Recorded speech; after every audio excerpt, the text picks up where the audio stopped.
maji capantati woni Dakar la morde Sénégal ko waktuji ɗiɗi pawi to Paris la morde France. Amadou Barouba. tedduɓe heeɗiɓere fi fulfulde ko ɓuuri tengtude kabaruji ɗi hannde oɗo subaka talata Sénégal hay caɗele ala hakkude ame horejo jagorɓe ɗe jiyande amen ceerta ɗum woni Diabo Bassirou Diomaye Faye horejo leydi ndi hanki faade konnguɗi ɗi Ousmane Sonko haalno alkamisa faltiɗo o horejo jagorɓe ñiwno horejo leydi ndi o ɓeydi wiide kanko Bassirou Diomaye Faye haaju mabɓe hannde ko safrude caɗele ɓiɓe leydi Sénégal man keɗomo e ley kabaruji ɗi Mali horejo jagorɓe kiɗɗo leydi ndi Choguel Kogala Mayiga holli mette muɗum e fandare kon koɓe ardiɓe leydi ndi ɗum woni ardade ha tumande deƴire tabiti e ley Mali o ñiŋi ngol jokkugol ardade Mali ko alda e sariya to Côte d'Ivoire caggal nde tonuji kewri drogue nanga e lewru naye ɓuuru hitaɗe ujunaji ɗiɗi nogas e ɗiɗi to Abidjan e to San Pedro yimɓe sappo e tato ñawonoɓe soka duuɓi sappo kaso ñaguima wullitande ñawore mabɓe waɗe nde ñawore fuɗɗitade ɗiɗi lewru faltiɗo jokkama hanki to Abidjan bisimilla moon tedduɓe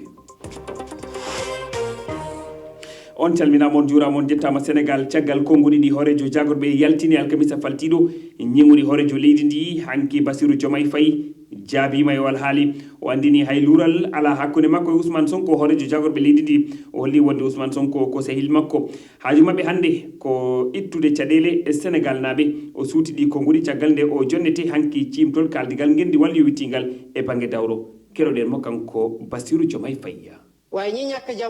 si tawi hande dejere tabita e nder leydi men en wawata ɗaminade heɓude ɗum ñande goo ɗe leyɗe hoddiɓe amen no andi ɗum ete simi haali ɗum woɓɓe sikkay ko luural woni hakkude an e hoorejo jagorɓe leydi ndi ala hay luural ala hakkude an e Ousmane Sonko wano kanko hoorejo jagorɓe andiniri komi wildijo makko ko innugol mi jokkay golle an saabu ko ɗon Sénégal naɓe ɓe habbilan lelna peeje gam safude caɗele maɓɓe ɗen hande darde amen ko darude no men safrata caɗele Sénégal naɓe ɓe ko ɗen caɗele menen kadi ɓe laamiɓe wondi saabu nde sattede ɗe ɓe men lonti accani en ɗo